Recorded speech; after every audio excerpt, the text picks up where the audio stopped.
You're on the Couch Gate side with your host, Kyle Delaney from CouchFighter.co. In this installment, I would like to recap the third episode of The Ultimate Fighter, Team Faber versus Team Cruz. And we pick up right where we left off last week. Crookshank being defeated by Vic via knee and winning via knockout. And we go right into the pick of Justin Lawrence versus Cristiano Marcelo. Faber obviously is given the choice by Dominic Cruz when Justin Lawrence is picked. And he asks his team, who's ready to scrap? Nobody raises their hand. And it leaves Dominic Cruz to pick Cristiano Marcelo, top grappler, top pick for Team Faber. And this leads into the house, and, you have fighters like Tickle from Team Cruz who are, questioning Team Faber, and how none of them stepped up to the plate, we're here to fight. And this carried over into the next day. We get to know a little bit more about Tickle, with his training and how he's a practical joker. He ends up messing with Uriah Faber's sign. He breaks it, his parking sign. He ends up breaking it. He puts it into the training facility near the octagon. And then we get to see a little bit of Team Cruz and their training. We get to know a little bit about Justin Lawrence. He has over 150 amateur fights. The guy's a pure killer. He's been fighting since he was a kid. He's only 21 years old, very bright future. And then we get to learn a little bit about the coaching mentality from Dominic Cruz, is that why he picked his number one guy. Usually you protect your number one fighter, but that's not the case. He said he wanted to challenge Justin Lawrence. And this is a great coaching mentality. Not only does he want to challenge and really see what Justin Lawrence is made of, but, wants to tap into his true potential. Sees a lot of potential from this fighter. I love how he wants to bring out the best in Justin Lawrence. Then we go into practices, multiple practices for Justin Lawrence. First, they put him in the octagon with Brazilian Jiu-Jitsu black belt Wilson Reyes, very skilled Brazilian Jiu-Jitsu practitioner. And we get to see they really put him in the octagon, give him multiple looks about what to expect from a skilled Brazilian Jiu-Jitsu grappler like Cristiano Marcelo. And the plan is really to keep it standing and try and knock out Cristiano Marcelo and fight the better fight on the feet, keep the fight standing. They're actually expecting Marcelo to come out and take this fight down. But we learned later with the Faber practice that that wasn't really the case. Is that, we get the Team Faber's practice, and Marcelo wants to keep it standing. They want to turn this into a dog fight, as Faber's coaching staff said, mad dog or dirty box. And it's a very interesting game plan, especially for a fighter like Cristiano Marcelo, who is a skilled grappler. Marcelo says he wants to knock out Justin Lawrence.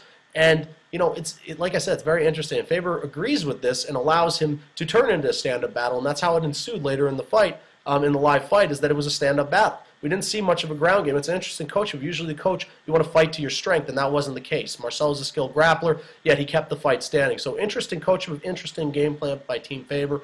And, there was some drama that did ensue between, both Faber and Cruz. The fighters were messing with each other's posters. Uriah Faber said that Cruz is the mixture of Count Dracula and Eddie Munster. So he messed it, put a widow's peak on the poster.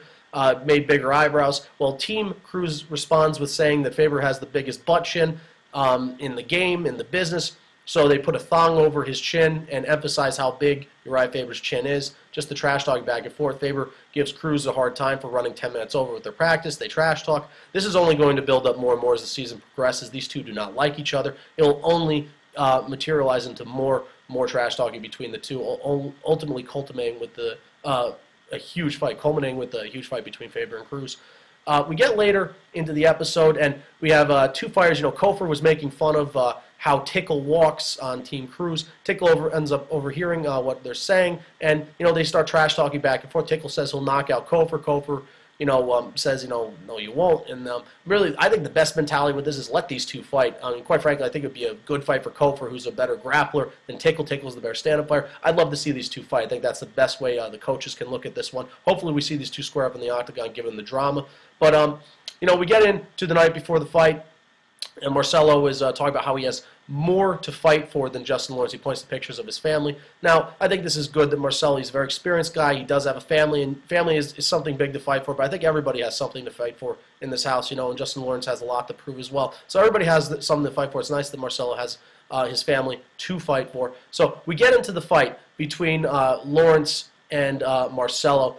And really, we come out, and I thought it was a great fight. Very technical striking match. Justin Lawrence had great movement in this fight. He controlled the octagon very quick. Lots of feints, gave him Marcelo multiple looks. And there was really, Marcelo looked outclassed on his feet. He got outclassed on his feet. And there was no urgency to get the fight to the ground at all. And I think Dominic Cruz ended up out-coaching Uriah Faber in this fight. it's not. I mean, I know coaches are a very integral part of the game, but I mean, Justin Lawrence also outfought Cristiano Marcelo. I think this had a lot to do with the game plans. That Marcelo kept this fight standing and didn't fight to his strength. And Justin Lawrence ended up picking apart Cristiano Marcelo. Marcelo did land a couple of shots, but Justin Lawrence really. We saw a little bit of Diaz versus Condit in this fight, is that Lawrence was actually cornered near the cage. He was cut off, and we actually saw him run back into the middle of the octagon, really fighting to his strength and wanting to keep this fight standing and away from the ground. It ends up getting into the second round, and we saw a sense of urgency. Obviously, something was said in the corner. Cruz, said something to Justin Lawrence, and Lawrence came out swinging for the fences, trying to finish this fight, not let it go to the judges. Justin Lawrence ended up catching Marcelo. He ended up he smelled blood in the water, and it wasn't so much he was relentless and tried to go for the kill right away, but Justin Lawrence picked his spots and was fighting very smart on his feet. He ended up catching Marcelo with a huge left, knocking out Cristiano Marcelo cold, and Justin Lawrence won this fight via knockout. A very impressive performance by Justin Lawrence. The first pick advances and lives to fight another day. It's really I don't want to say it's a shame, but it's disappointing for Cristiano Marcelo. He's a very good fighter. It would have been nice to see him go later on in these episodes, but he does get to train. He gets to take something from this experience in the TUF house. Then we get into the announcement of the fight for next week, and we get one of the top picks. Cruz picks Miles Jury, and he chooses Quinta from Team Faber, their top pick. Now, this is going to be a great fight. We have two very gritty grapplers. We have two gritty strikers. And, Miles Jury is a very skilled submission expert. And this is going to be a good fight, like I said. And my prediction for this fight, both good fighters. And, it's very hard to go against Quinta. I'd say he's definitely the favorite going in this fight. But I'm going to go in favor of Team Cruz. I'm going to say that Miles Jury ends up out-toughing and out-gritting Quinta and wins this fight via unanimous decision. This is not going to be a dominant decision, but it's going to be a close fight, and I see Miles Jury using his grappling, working in submissions, and outstriking Quinta in a very close decision and winning the fight via unanimous decision. So I will take Miles Jury winning the fight next week against Quinta, and that's the recap for TUF episode number 3, and that's what I have for this edition of the Cage Side Couch's Kyle Delaney, signing off. I'm out of here.